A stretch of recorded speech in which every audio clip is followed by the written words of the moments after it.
Nia Hammond stood at the threshold of Gate 45 at LAX, her 12-year-old frame dwarfed by the sleek glass and steel of the terminal.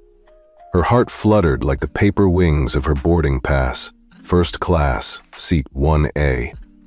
She tightened the strap on her small Navy Mule backpack, the one stitched with her initials in silver thread, and lifted her chin. Today was her first solo flight, but she'd rehearsed this moment 100 times in front of her bedroom mirror back in Chicago. "Excuse me, kiddo, are you sure you're in the right place?" The gate agent's tone was polite enough, but the eyebrows that shot up betrayed his surprise. Nia forced a steady smile. "Yes, sir," she said softly, holding up her printed ticket. "I'm going to Chicago." She watched his eyes flicker to the name Nia J. Hammond, then back to her small form. He nodded once, handed back her ticket stub, and barely glanced at her as she stepped forward. As she walked down the jet bridge, the hush of first class enveloped her.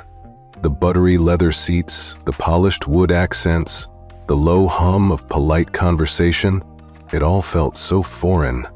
She paused for just a heartbeat to let it sink in. Seat 1A, right at the front, by the window. Then she tucked her boarding pass into her jacket pocket and slid into her seat, placing her backpack carefully on the floor. A few rows back, an older woman in pearls glanced over and murmured loud enough for several people to hear, "Kids shouldn't be in first class alone." The words pricked at Nia's cheeks, but she didn't look up. Instead, she reached into her jacket for the edge of the photo frame tucked inside, a picture of her and her grandfather in front of his very first Silverline jet. She traced the outline of his smile before sliding the photo back into her pocket. The flight attendant appeared next, clipboard in hand, and paused at her row. "Are you traveling alone, miss?" he asked, voice neutral but eyes calculating. Nia met his gaze. "Yes," she replied evenly. "First solo trip." He nodded once, jotted something on his manifest, and moved on without another word. Each step he took away felt like a small victory. She belonged here as much as anyone else. She pressed her back against the seat, took a slow breath, and let the engine's roar settle beneath her ribs. She wasn't here to prove a point. She was here to observe, to remember, and above all, to stay calm. Because, in just a few hours, the real flight, one of secrets, power, and unexpected justice, was only beginning. 12 minutes after takeoff, the cabin lights dimmed to a soft glow, and passengers settled into their plush, leather seats. Nia Hammond sat perfectly still in 1A, her slender back pressed against the headrest. Through the oval window, California's coastline shimmered like a ribbon of light. She reached into her jacket pocket and fingered the edge of her grandfather's photo. One small comfort before the storm. A click of heels echoed down the aisle. Mr. Bradley Travis, the flight attendant in his crisp Navy uniform, stopped just in front of Nia. He folded his arms, head tilted slightly as though sizing her up. Nia's pulse caught in her throat, but outwardly she remained composed. "Miss," he said, his voice smooth but carrying an unmistakable edge, "this seat is reserved for our premium guests." He didn't glance at her boarding pass, which she held out. He gave it a dismissive tap with the tip of his pen, as if it were a child's drawing. "This is seat 1A, Nia replied quietly. "That's what my ticket says." He sighed, the sound loud enough for a few nearby passengers to notice. "I'm sure it does, but this section is for adults who understand fine travel etiquette." His eyebrows shot up, and he swept his gaze across the cabin, as if making sure everyone saw his point. "I'm going to need you to gather your things and move to economy." A soft murmur rippled through the first-class rows. Nia felt a blush rise in her cheeks, part embarrassment, part anger, but she kept her voice steady. "I bought this ticket," she said. "I paid for this seat." "You're 12, he said. leaning in close enough that she could smell his cologne. "And you're in the wrong place. Let me help you find your correct location." He reached for her backpack. For a moment, Nia's chest tightened, ready to snap. Yet she didn't flinch. She let his hand brush the fabric, and when he lifted the bag to inspect it, the little photo frame inside tumbled out, sliding across the aisle with a crash. Glass shattered. A hush fell over the cabin as passengers turned to look.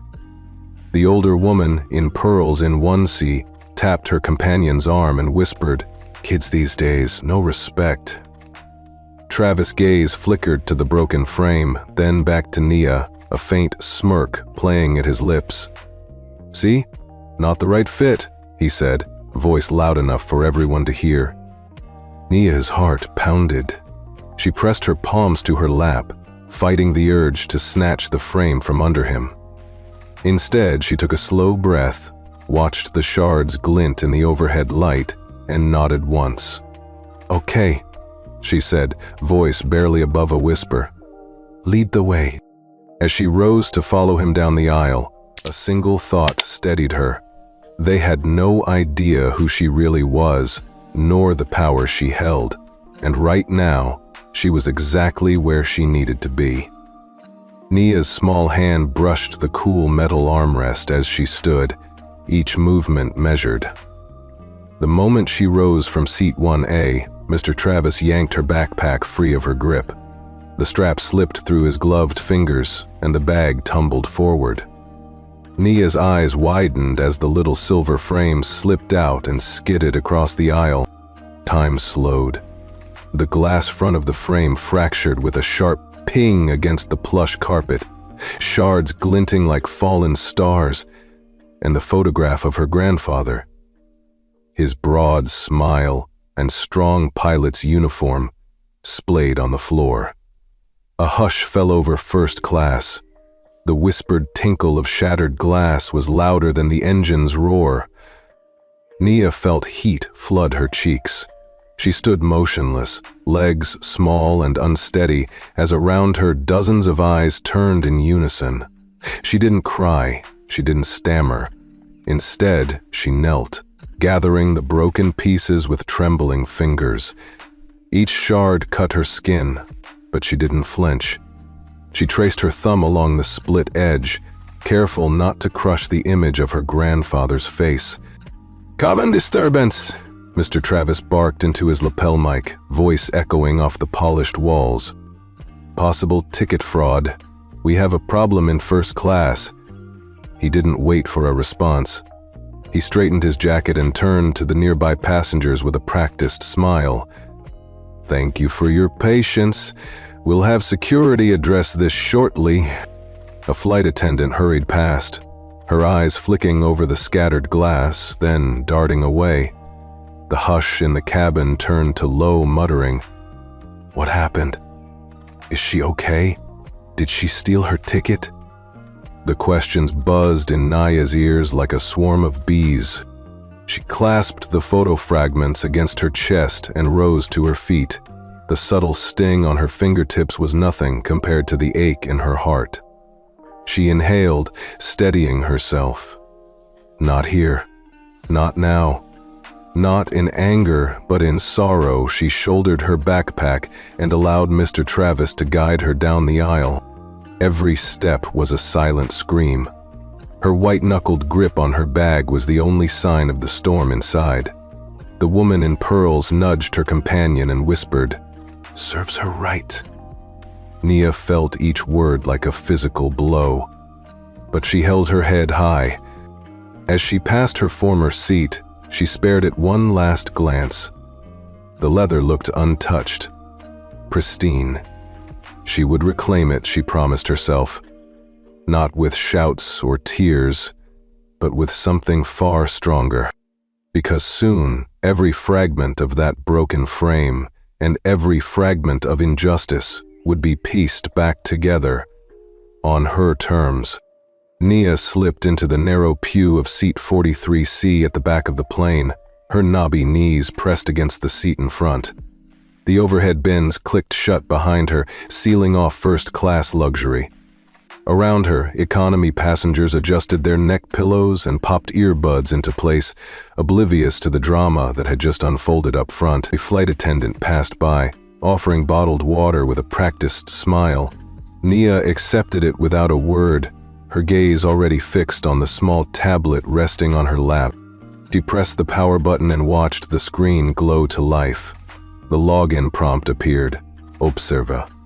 Beneath it, a motion-activated PIN pad flickered. 12 digits. Not a child's passcode, but a cipher her grandfather taught her when she was 9. She whispered the sequence as her thumb brushed the scanner, and the system unlocked with a single, soft chime. A dashboard filled the screen. Flight number, tail number, crew assignments, and, hidden behind an innocuous Analytics tab, the incident mode that only she could activate. Her fingers hovered for a heartbeat. The cabin lights dimmed further as the seatbelt sign blinked on. Passengers settled in for the long haul. Perfect timing. He tapped record flight 83 motor incident mode, and a progress bar slid across the screen.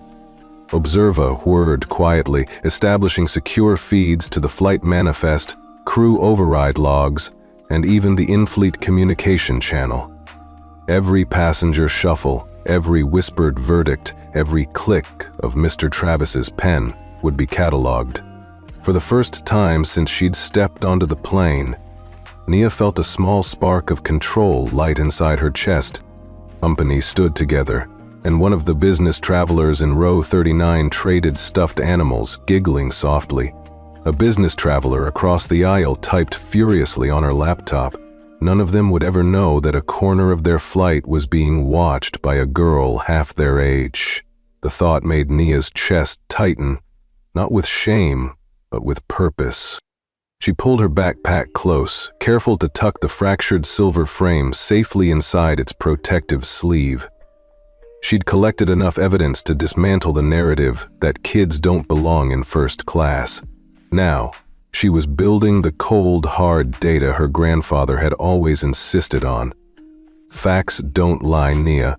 People do. The tablet buzzed, indicating the recording was live. Nia took a slow sip of water, her face calm and resolute. She let the evening sun paint stripes of orange across the window, turning the clouds into molten gold.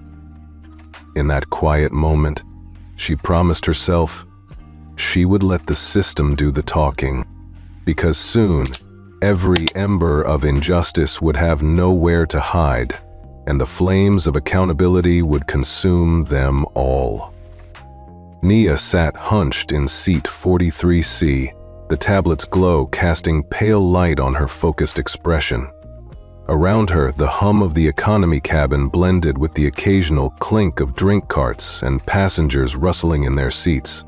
She adjusted the edge of her navy backpack, mindful that the broken photo frame remained tucked safely inside its padded pocket.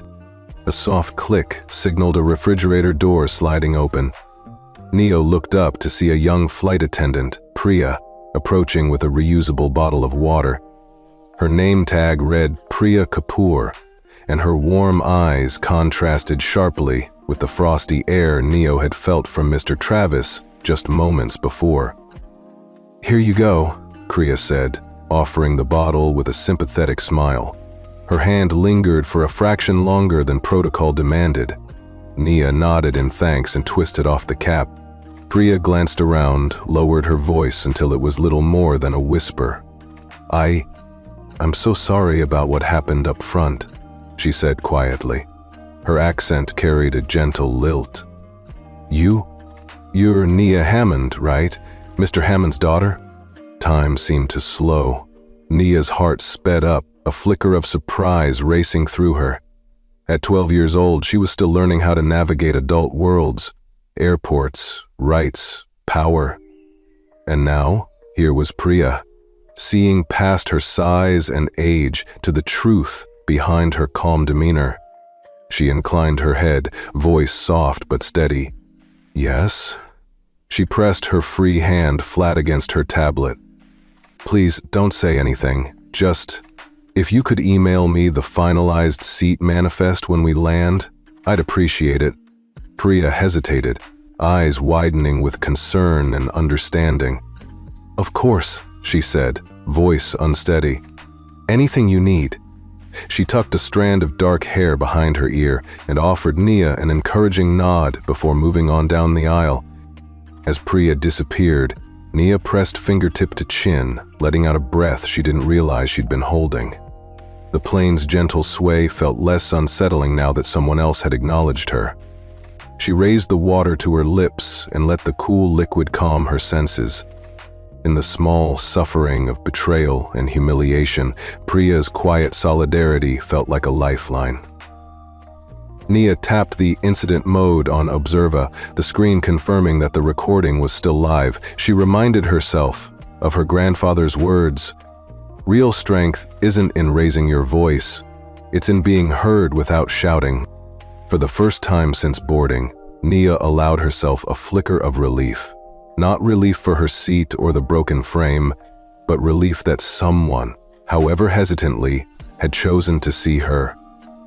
And with that knowledge fueling her, she returned her focus to the tablet. Because true change, she knew, would come not from calling attention to herself, but from shining a light on every hidden injustice in the cabin. Nia's fingers hovered over the tablet as she scrolled through Observa's hidden logs. The cabin's clatter felt distant now. She was deep inside her own private command center. Each line on the screen represented a flight, a date, a single click on a manifest that reshaped someone's journey. 12, she whispered, tracing the list with her fingertip.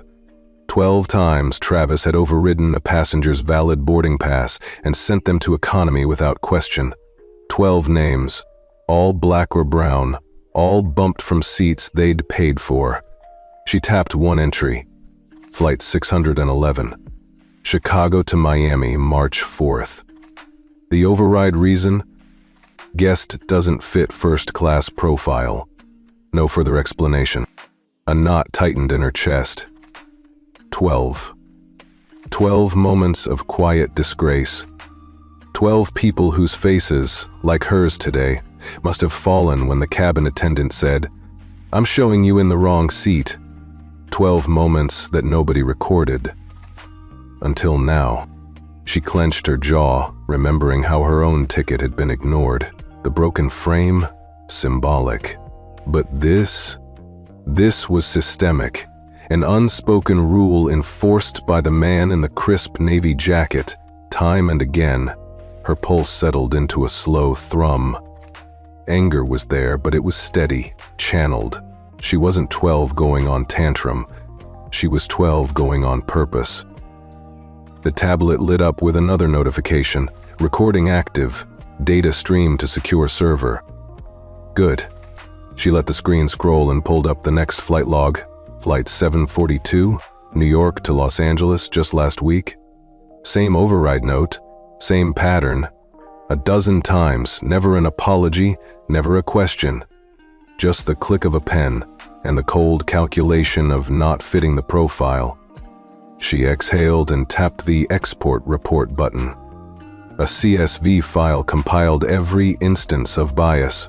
Times, dates, passenger names, and that damning override code. With a quick swipe, Nia sent it to a secure Dropbox she'd set up with her grandfather's old attorney. In less than a minute, the evidence would be in legal hands, ready for the next step. Her gaze drifted back to the window. The sun was slipping below the clouds, casting long shadows across the wing. For the first time since the incident, Nia felt a spark of calm confidence. This wasn't just about her seat. It was about every person who'd ever been told they didn't belong. On a flight, in a room, in a world that saw them as less. She tucked the tablet into her lap and set her jaw. 12 moments, 12 pieces of proof. And soon, every one of them would be impossible to ignore. Because she wasn't just recording history, she was shaping the future. A soft buzz in her backpack told Nia she wasn't alone in monitoring the cabin. She pulled out her phone. Just a simple notification from TikTok, nothing more. But when she unlocked it, her breath caught. There, on the screen, was a 15-second clip from a fellow passenger's POV. Travis ripping her ticket from her hand, tossing her backpack, the photo frame crashing to the floor. Over it, a text overlay read, "They just kicked out a teen from business class and gave her seat to an old white woman." Below, the hashtag, "She did nothing wrong," pulsed in bright red. The view count was already skyrocketing, 50,000, then almost 100,000 within seconds. Comments scrolled faster than she could read. Unbelievable. That woman's a disgrace. Where are the adults in charge? And then one that made her heart skip a beat. "I think that's Nia Hammond. I worked on her dad's server last year." Her gut twisted. Priya's whispered confirmation minutes ago, the evidence report she'd sent to legal. Everything was converging in that one line. It wasn't just any kid. It was the Hammond heir. The girl with the $240 million 0 cents proxy. She felt her cheeks flush hot, but she kept her face calm. Somewhere behind her, a flight attendant laughed at a joke. Nia pressed her finger to the screen. The video froze on Travis's smirk. She tapped share, sending it privately to 2 trusted contacts, her grandfather's estate attorney and the one reporter she knew to trust. Then she closed the app. A ripple of whispers rolled past her row. "Did you see that clip? She's famous now." A business traveler glanced back, eyes wide with surprise and sympathy. A mother hugged her toddler close. The cabin crew, busy at carts and drink service, suddenly looked off balance, uncertain. Nia slid her phone back into her pocket and exhaled. The real power of Observa had been to build undeniable proof. Now the proof was public, viral beyond any boardroom. Travis would find himself in a storm that couldn't be quieted by a neat apology or a generic corporate statement. She returned her focus to the small screen of her tablet, where Observa logged yet another event. External media mentioned detected. A new alert, potential PR breach, Flight 883. Nia allowed herself the smallest smile. The tide was turning, and the world was watching. Because sometimes, justice doesn't wait for a jury. It takes one video and a global audience to expose the truth. And this time, they couldn't look away. Back in Silverline's gleaming headquarters on the 52nd floor, the tension was palpable. Chief Executive Officer Maya Sinclair stared at her laptop, eyes flicking between 2 windows, a live social media feed on the left and Silverline's internal dashboard on the right. A bright red alert blinked under compliance flags. Code 47, triggered action detected. She pressed her temple, as if the pain might go away. "James," she called over her shoulder. James O'Leary, the head of legal and risk, hurried into her office, tie loosened and phone in hand. "Maya, we've got a situation," James said, voice clipped. "Our internal system just suspended the entire crew from Flight 8383. Looks like it was an automated trigger." Maya's brow shot up. "Suspend them? That's a full compliance lockdown protocol. That only happens if the controlling shareholder, proxy authority, flags discriminatory behavior. In plain English, someone with legal power just froze our cabin crew." James tapped his phone screen, and it's signed off by Nia Hammond. Maya's chest constricted. Nia Hammond. She's 12. She can't... She's the legal proxy for Hammond Aviation Fund, James interrupted, voice low. She controls $240 million, 0 cents in shares. Overnight, her proxy right activated an emergency override. We can't reverse it without her direct consent. Maya stood up, pacing. How did a 12-year-old pull this off behind our back? She ran her fingers through her hair. Is she being blackmailed? Hacked? This is a nightmare. James flicked through his notes. Not a hack. It looks like she used the Observa app, our in-house behavior monitoring system. She built the back end. She has admin-level access. Maya swiped the screen, opening the passenger relations log. A flurry of tweets and news clips scrolled in. She did nothing wrong, trending globally. Interviews with outraged travelers, demands for Silverline's response. We need a statement now, she said. A public apology, a PR team on standby, and legal containment. James shook his head. It's too late for containment.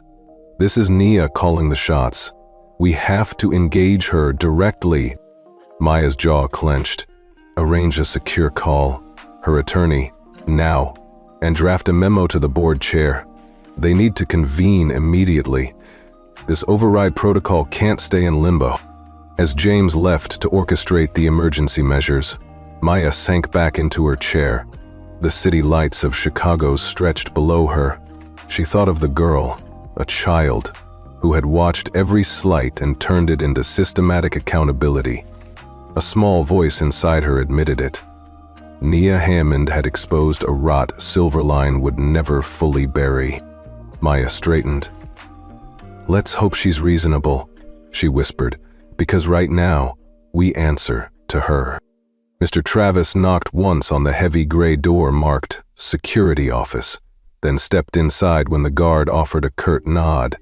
The fluorescent lights buzzed overhead, illuminating a small windowless room with 2 chairs and a steel desk. His palms were damp on his polished shoes, a rare breach of nerves for the usually unflappable flight attendant. Sit, the guard said, motioning to the lone chair opposite his own. Travis lowered himself into it, smoothing the crease of his uniform pants. He watched the guard thumb through a stack of printouts. The door clicked shut, sealing off the hallway's chatter. After an awkward silence, the guard cleared his throat. Name's Officer Delgado. You were requested from Flight 883? Travis forced a civil smile. Yes, sir. Can you tell me what this is about? Delgado set a single sheet of paper on the desk, a copy of the cabin manifest, annotations in bold red type. Something unusual happened up front. Passenger complained about the handling of her valid first-class ticket. Travis's throat tightened. That wasn't a complaint. She was mistaken. Delgado leaned forward, voice low. Do you know who that girl was? Travis shook his head, nerves threading tight through his chest. No, I didn't recognize her, just a minor with what seemed like a bogus upgrade. The guard gave him a long look, then tapped the paper again. She's not just any minor. This ticket? It's linked to a controlling interest worth $240 million.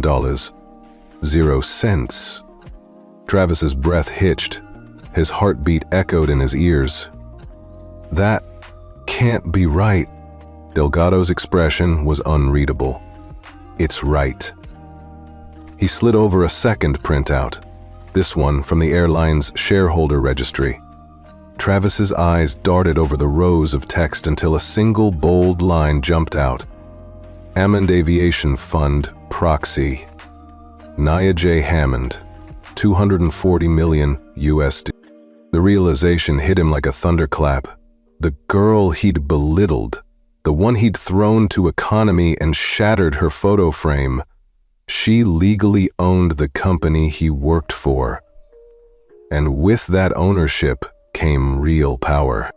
Travis's face went pale. He stared at the guard, wordless, as Delgado continued. She activated an emergency override. Code 47.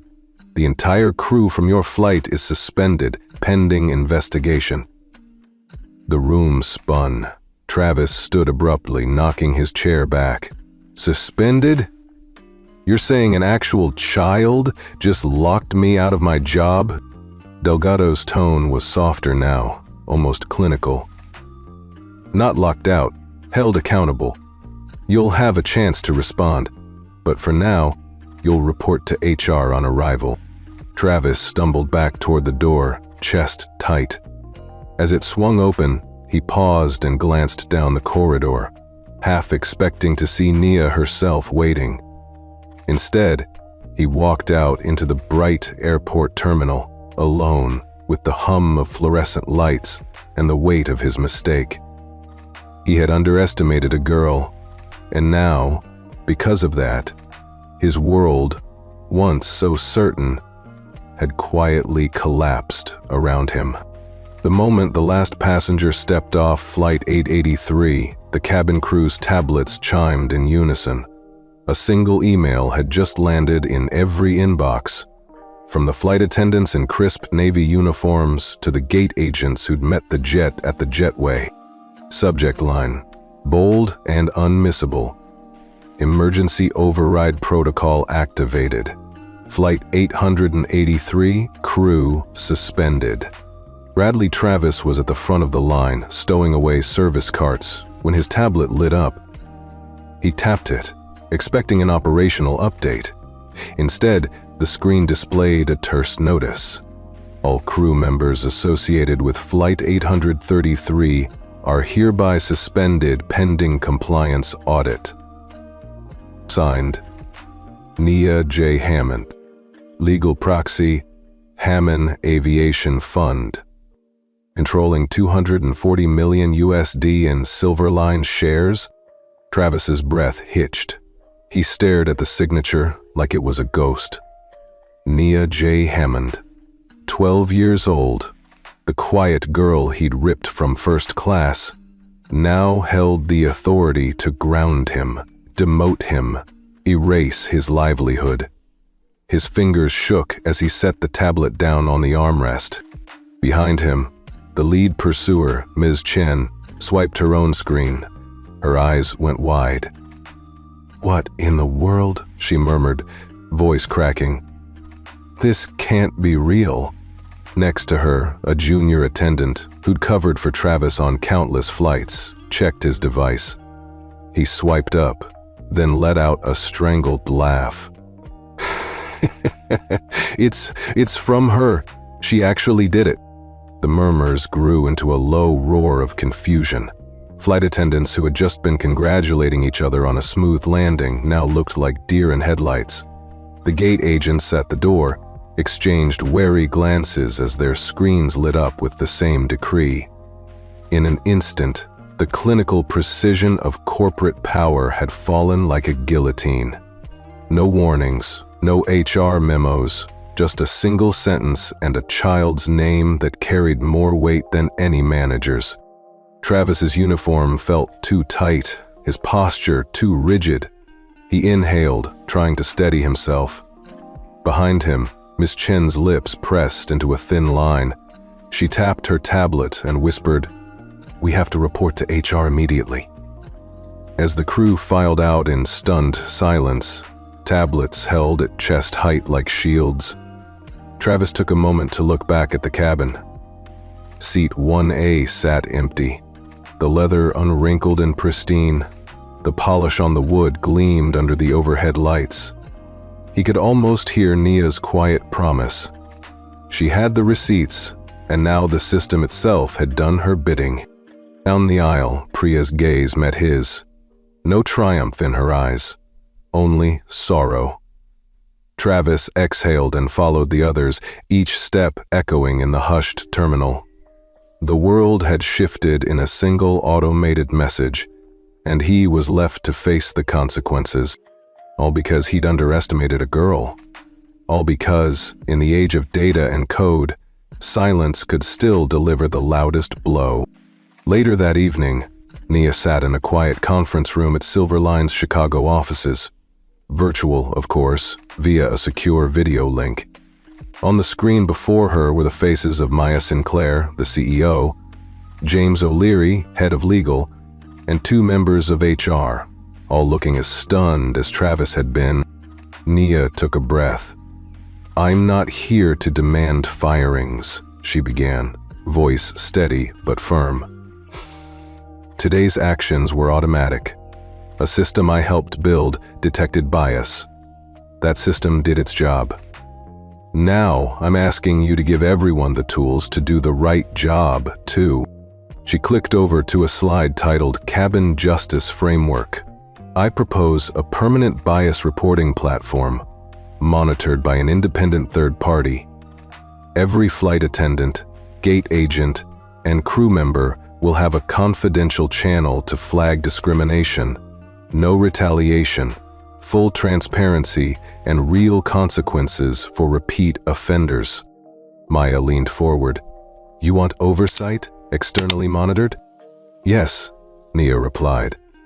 And I want to audit it quarterly.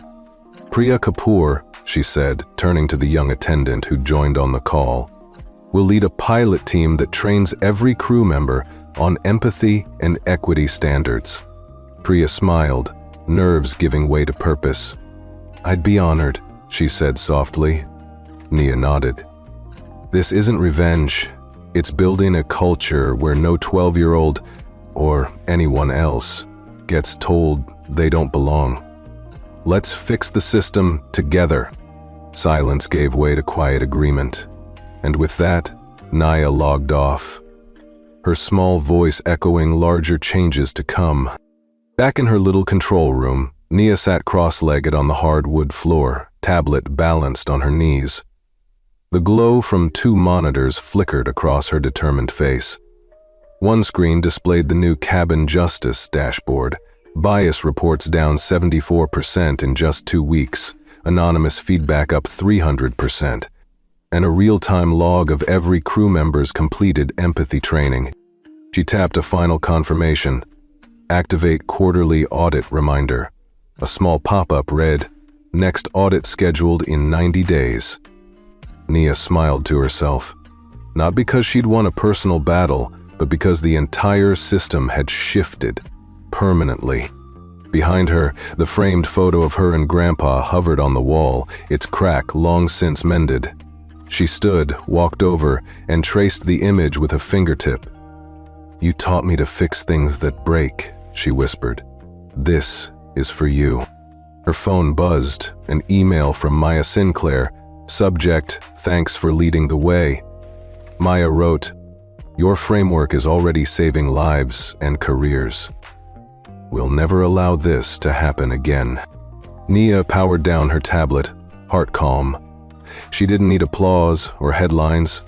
She'd given dozens of kids exactly what they deserved, a fair chance at Seat 1A and a company brave enough to respect them. She closed the door behind her and walked into the quiet Chicago night, knowing the real journey had only just begun.